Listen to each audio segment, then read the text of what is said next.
Ever feel like your whole life is balanced on trust, until one night rips it all away? I gave him everything, my time, my home, my heart. And at 2 a.m., I walked in to find him in my bedroom, with the one person I trusted even more.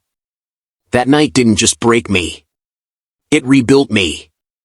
My name's Noah, I'm 32, and I'm a senior UX designer living in Denver, Colorado. My mornings always start the same, sunlight sneaking through the blinds, the hiss of the espresso machine, and the quiet hum of my rescue dog, Milo, snoring on the couch. Work's demanding, endless meetings, passive-aggressive client emails, and late nights revising mock-ups no one reads. But home? That's always been my sanctuary. Or at least, it used to be. I never expected betrayal to come from my own living room, much less from him. His name was Jake. We met freshman year at CU Boulder. He was funny, sharp, the kind of person who remembered your coffee order and your secrets. When his lease fell through last fall, I didn't hesitate, I offered up my spare room. Just until you're back on your feet, I said. And it wasn't weird, we had history. He even helped me through my breakup with Talia last year. I vouched for Jake at my firm, helped him land a temp spot in our marketing department. He couldn't afford his half of the rent the first few months, I covered it, no questions asked. We shared takeout, late-night Netflix binges, inside jokes. But things started shifting.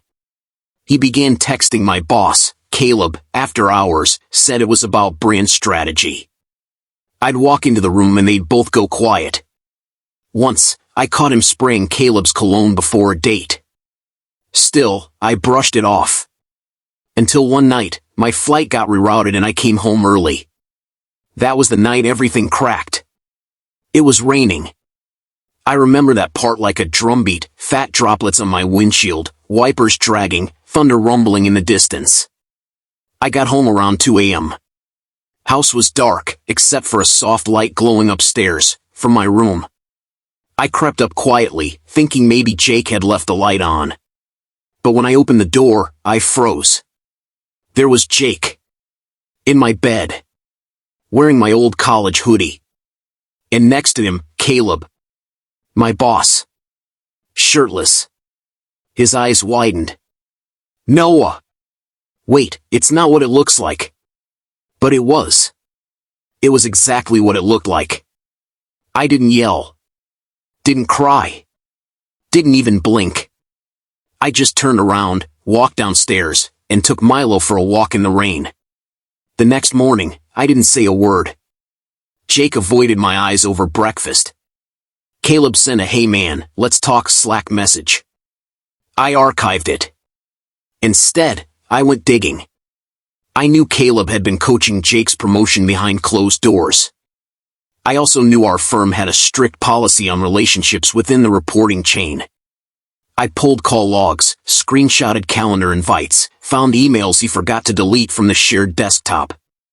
Then I sent everything, to HR.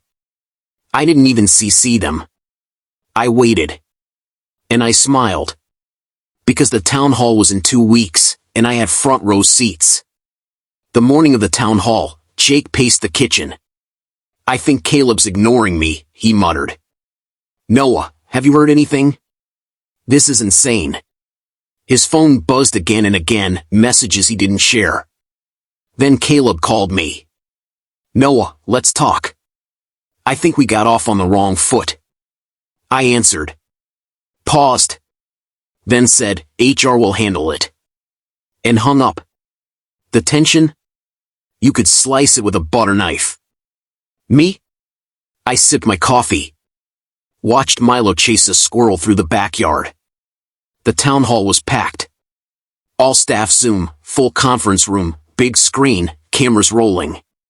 HR stepped up. "There's been a breach of ethics involving 2 employees in leadership roles," the rep said. Everyone turned.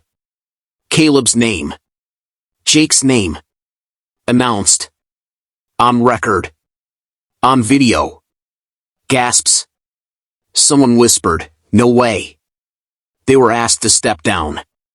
Effective immediately. And then, And we're proud to promote Noah Barnes to lead UX director, effective today. Applause. I stood. Straightened my blazer. Met Jake's eyes across the room. Didn't smile. Didn't blink. Just nodded. Caleb's resignation made headlines in our niche tech circle. Jake's name got flagged in background checks. Word spreads fast in this industry. He moved out that weekend. Left a note I never read. I didn't need closure. I had my peace. Started biking again. Took a solo trip to Yosemite. Let the silence rebuild me. Because sometimes, the loudest justice is the quiet kind. Now, I wake up to Milo's snoring, fresh coffee, and a clear sky over Denver. No secrets. No lies. Just quiet. Just peace. And if you take anything from this, let it be this. Proximity doesn't mean loyalty. Trust must be earned, never assumed. Drop a comment if you've ever trusted the wrong person. And if this hit home, subscribe. We tell stories that hurt and heal.